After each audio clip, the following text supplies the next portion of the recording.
ताकदीचा ताकदीवर फटका म्हणता येईल. बहुया चेंडू सीमा पर करतो पण चेंडू अडवण्यामध्ये अखेरकार यश मिळतंय. पुन्हा एकदा डाऊन स्ट्राईकवर हा चेंडू दाखल केला जातोय आणि पहिल्या षटकाच्या समाप्तीनंतर आपण पाहतोय केवळ 5 धावा आणि मग ते 3 धक्के देण्यात यश मिळतंय MB11 या संघाला.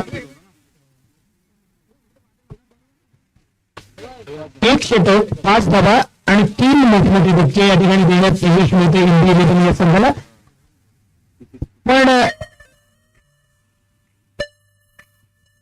PCC गुचांबे आणि सह्याद्रीबाई तळवणे दोन्ही संघाच्या संघनायकांना विनंती असेल आपण समालोचन कक्षेच्या समोर तास घ्यायचे. आदरणीय कदम सर त्या ठिकाणी असतील आपण तास उघडून घ्यायचे.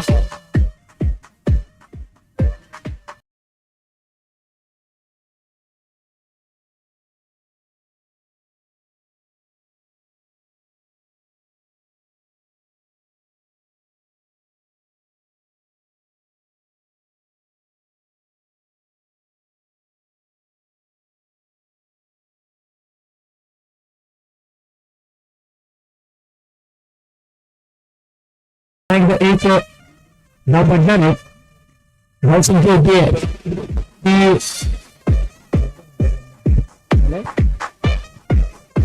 10. फटका जबरदस्त आहे. या फटक्यामधून किती धावा मिळतात आपण पाहायचंय. चांगलं क्षेत्ररक्षण आपण सीमारेषेच्या आसपास पाहतोय पण 2 धावा तर निश्चित पूर्ण केली जात आहेत आणि तिसरी धाव सुद्धा अतिशय जबरदस्त चपळतेने पूर्ण केली जाते.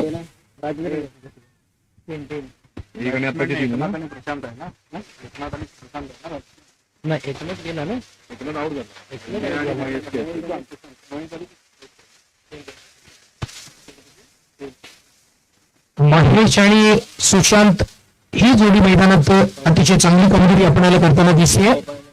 9 धावा 3 धन्यवाद. फटका मारायचा बघूया झेल होतो का झेल टिकला जातो का पण थोडासा अंदाज चुकला जातोय कारण स्वतःच्या बरोबरीमधून चेंडू अडवांचं सोडून सुद्धा या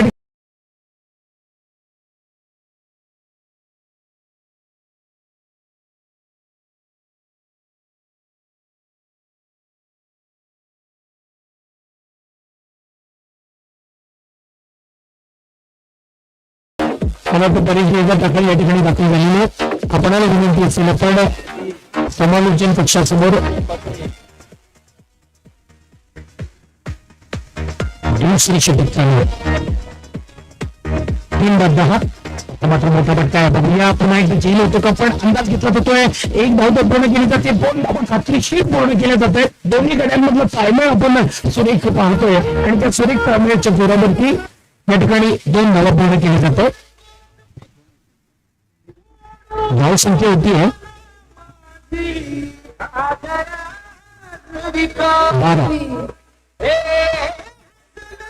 12.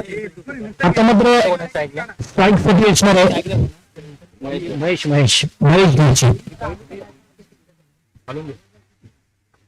ज्या महेशची चर्चा होती त्याच महेशकडून बॅट मधून आतषबाजी या ठिकाणी विस्फोटक पाणी पाहायला मिळते का पाहूया कारण या महेशवरती भरोसा दर्शवला जात होता आणि त्याच महेशकडून एक मोठी केली हागे ना हागे.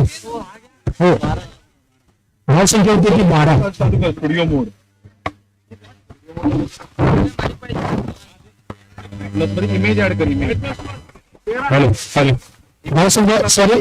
होती ती 13.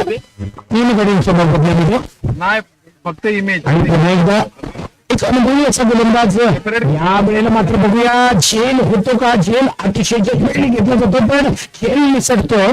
चेंडू हातामधून सुटला जातोय आणि 2 धावा कंप्लीट केल्या जातात. या 2 धावांची पुन्हा एकदा संघाची धाव संख्या होती.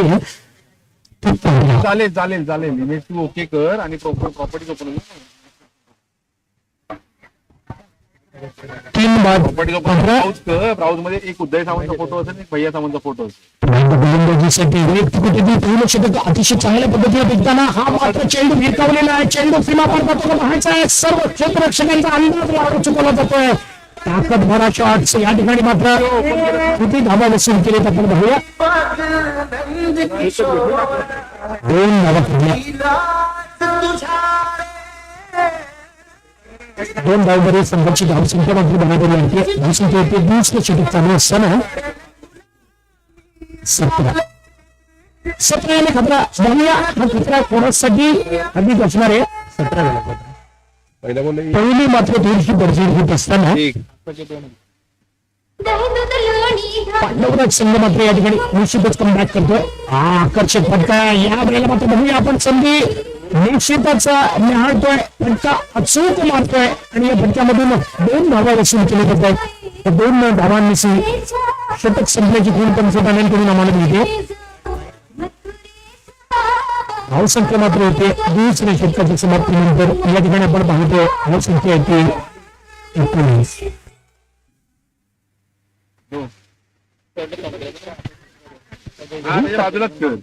महेश वैयक्तिक 8 चेंडूवरती 11 धावांचं योगदान देतोय आणि त्याला 7 करतोय. बंड्या काजले 2 चेंडूमध्ये 5 धावा हासिल केलेले.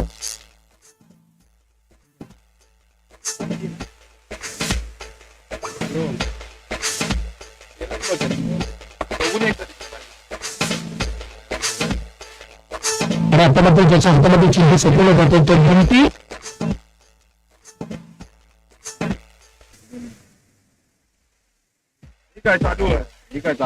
सामना अतिशय रंजक होणार यात शंका नाहीये, कारण दोन्ही संघ जबरदस्त सगळे आव्हान उभं केलं जाते. एक जबरदस्त या ठिकाणी धावसंख्या उभारण्याचा इरादा दिसतोय तो पांडवराज इलेव्हन या संघाचा. आता मात्र गोलंदाजीसाठी येतो तो बंटी आणि महेश गच्चीनं आतापर्यंत 8 चेंडूवरती 11 धावा आणि त्याला 7 करणारा बंड्या मात्र या ठिकाणी अतिशय सुरेख फलंदाजी करताना एकदा का सूर बसला की मग आकर्षक फटकेबाजी होते आणि याच्यामधून टिचून गोलंदाजी करणारा एक तिखट मारा करणारा असा हा बंटी मात्र या ठिकाणी गोलंदाजीसाठी सज्ज होतोय. या षटकामध्ये बघूया बंटी किती धावांवरती अंकुश मिळवतो, कारण धावांवरती अंकुश मिळवलं तर मात्र आणि अन्यथा या ठिकाणी महेश आणि या दोन्ही फलंदाजांना रोखणं खूप कठीण आहे. आक्रमक फलंदाज आहे आणि आक्रमक शैलीमध्ये हा फटका मारला जातोय. 2 धावा तर कंप्लीट केल्या जातं. बघूया सीमारेषेच्या आसपास क्षेत्ररक्षण थोडस आणि 4 धावा वसूल केल्या. मित्रांनो अप्रतिम पद्धतीचा फटका आहे.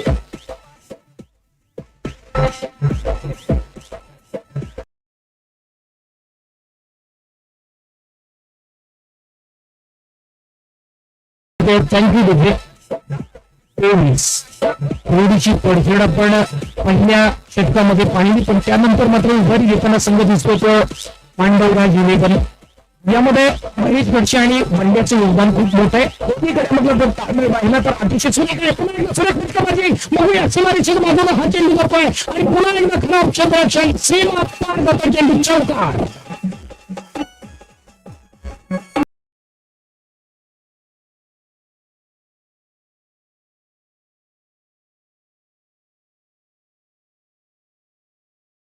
मात्र थोडस निश्चितच धावसंख्येचं या ठिकाणी मात्र मार्जिन वाढवले जाते. धावसंख्या बरोबर वाढवली जाते, ऊन वाढलं जाते. तसा गोलंदाज मात्र थोडसा असफल दिसतोय.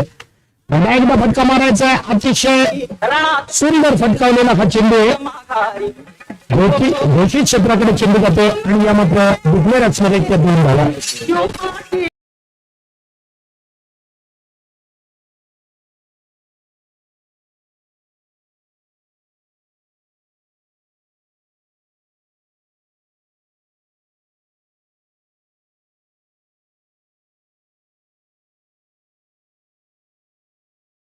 संख्या होती की 28 3 गाड्यांच्या मोबदल्यामध्ये बंटी मात्र कसून गोलंदाजी करतो का पाहायचं, कारण आतापर्यंत बंड्या 5 आणि महेश कडून 20 धावा. महेश कडून पुन्हा एकदा दमदार असे जबरदस्त या ठिकाणी अतिशय खणखणीत असे षटकार मारलेले आणि मला वाटतं सुशांत कडून फटकावलेला भिरकावलेला हा चेंडू मात्र सीमा पार जातोय. सुशांत उर्फ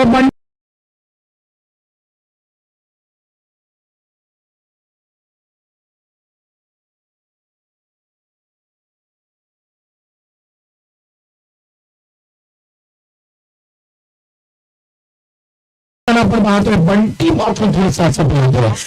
पुन्हा एकदा जबरदस्त या सुशांत करून अपेक्षा होते आणि खणखणीत जबरदस्त हवेमध्ये जाणारा हा लहरणारा षटकार पाहतोय आपण. बंड्याचं कौतुक केलं जातं.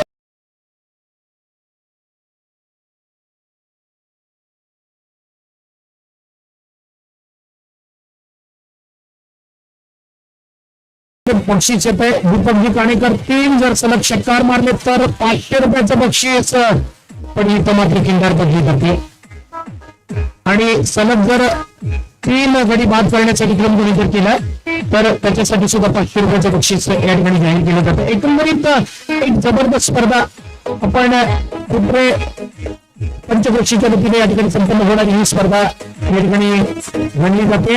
आता मात्र बराबर धावसंख्या वाढवताना तिसऱ्या षटकाच्या समाप्तीनंतर 41.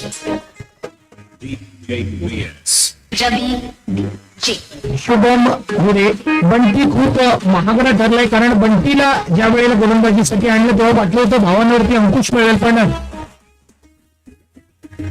या ठिकाणी मित्रांनो ज्या अतिथी गणांची आपण आतुरतेने वाट पाहत होतो ते आपल्या शिवसेनेचे उपनेते आणि आपल्या चिपळूण संगमेश्वर विधानसभा मतदारसंघाचे माजी आमदार, लोकप्रिय कार्यसम्राट आमदार म्हणून ज्यांनी कामकाज केलं, सर्वांच्या मनावरती एक वेगळं अधिराज्य गाजवण्याचं काम केलं.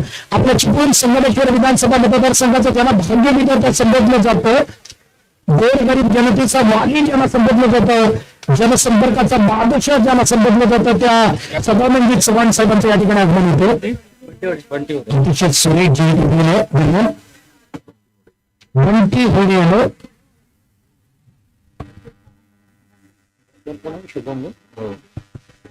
शुभम